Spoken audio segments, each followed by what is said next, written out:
Hi everyone, my name is Simran Pooni, And I'm Martinez.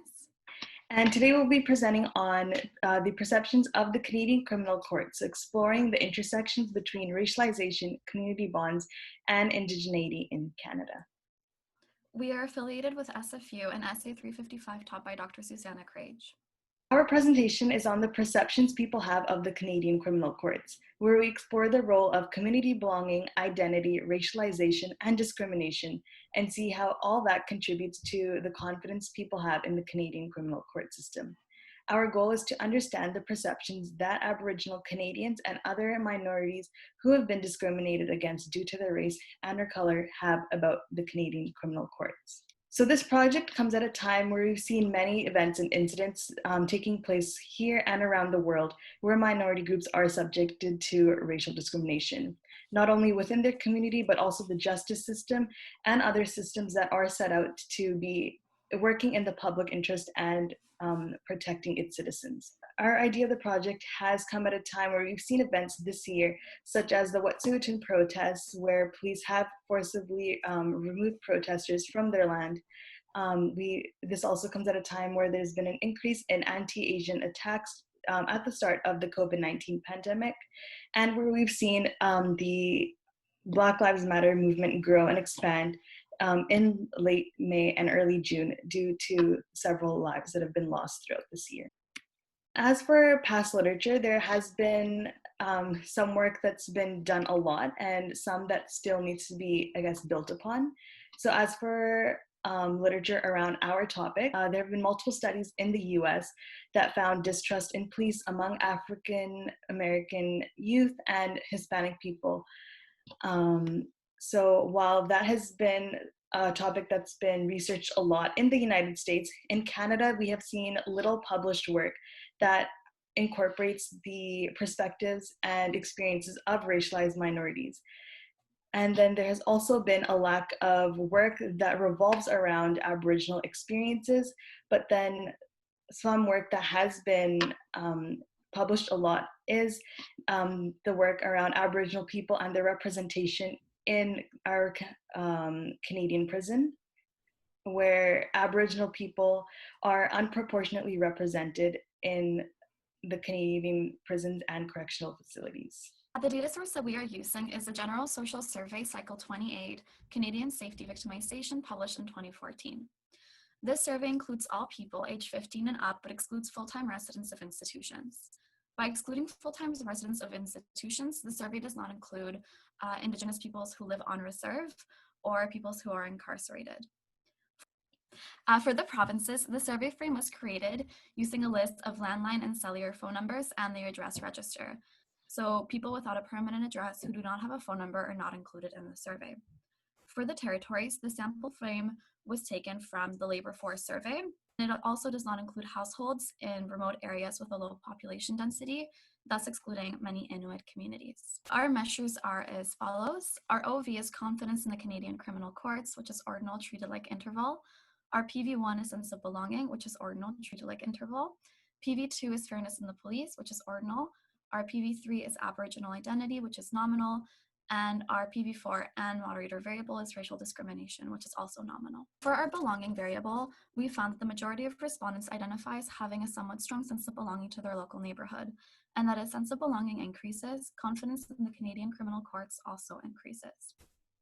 This graph shows the univariate distribution of our belonging variable. Again, it shows that the majority of respondents, 48.9%, identify as having a somewhat strong sense of belonging to their local neighborhood, and only 5.5% reported having a very weak sense of belonging to their local neighborhood. Our measure of central tendency was the mean at 2.92. This graph shows the bivariate relationship between sense of belonging and confidence. We can see that people with a stronger sense of belonging have on average more confidence in the court system than people who have a weaker sense of belonging. For our trust in police variable, we found that the majority of respondents think that the local police is very fair, and that the more fairly a person thinks that the police treat people, the more confidence they will on average have in the Canadian criminal courts. This graph shows the univariate distribution of our fairness variable. It shows that 68.9% of people think that the police treat people very fairly, while only 5% of people think that the police treat people unfairly. Our measure of central tendency was the median at 3.0. This graph shows the bivariate distribution of our variable, illustrating that there are slight increments in confidence in the court system if a person believes that the police treat people fairly. So our third predictor variable was Aboriginal identity. So whether you identify as Aboriginal or not. So we found that identifying as Aboriginal did result in lower levels of confidence compared to those who did not identify as Aboriginal, yet most people did respond to feeling fairly confident in the Canadian criminal courts. So this next graph right here shows the mean confidence levels for people that do identify as Aboriginal and those who don't. So as you can see that although Aboriginal identity does have a slightly lower confidence level, the difference is not too significant. And so this next graph shows, so red would be selected, meaning that those are the people that do identify as Aboriginal, whereas not selected are non-Aboriginal people. So this kind of shows the distribution of the answers and how they, I guess, responded and the different confidence levels. So as you can see, Aboriginal identity results in lower confidence seen in the fairly confident and very confident variable, and in the not at all confident and not very confident, the respondents levels for Aboriginal people are a bit higher. And our last predictor variable was discrimination. So we found that discrimination did lead to lower confidence levels. And again, just like the Aboriginal variable, most people did respond as feeling fairly confident in the Canadian criminal courts. So right here, it shows the distribution again. So as you can see, for the more positive answers, people that have been discriminated against are lower than not being discriminated. And then for not at all confident and not very confident, people that have been discriminated against did pull higher for those two categories.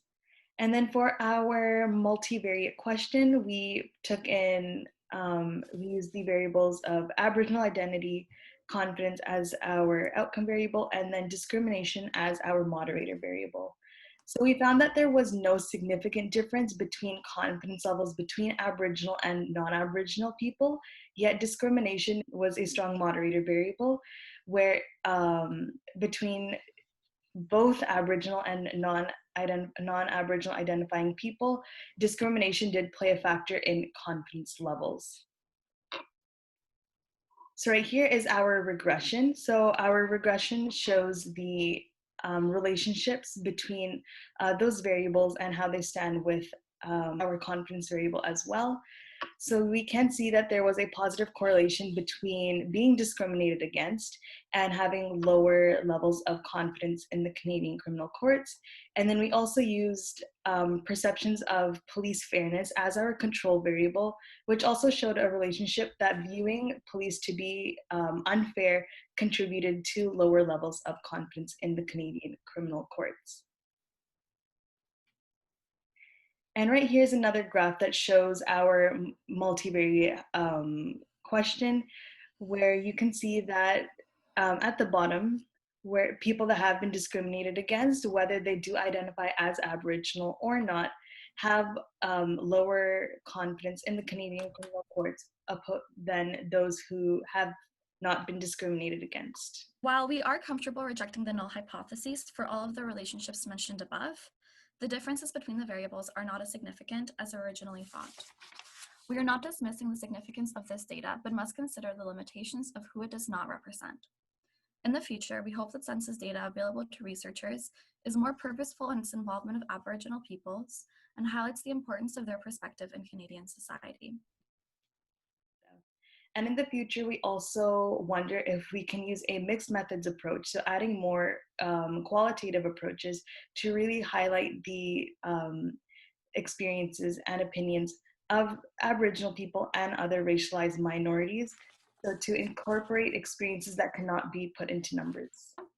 In the future, we would also wish to explore the specific experiences and opinions of diverse Indigenous communities, highlighting the differences between on and off reserve Indigenous peoples, Inuit, Métis, and First Nations communities, and Aboriginal women and Two-Spirit peoples. Thank you for your time.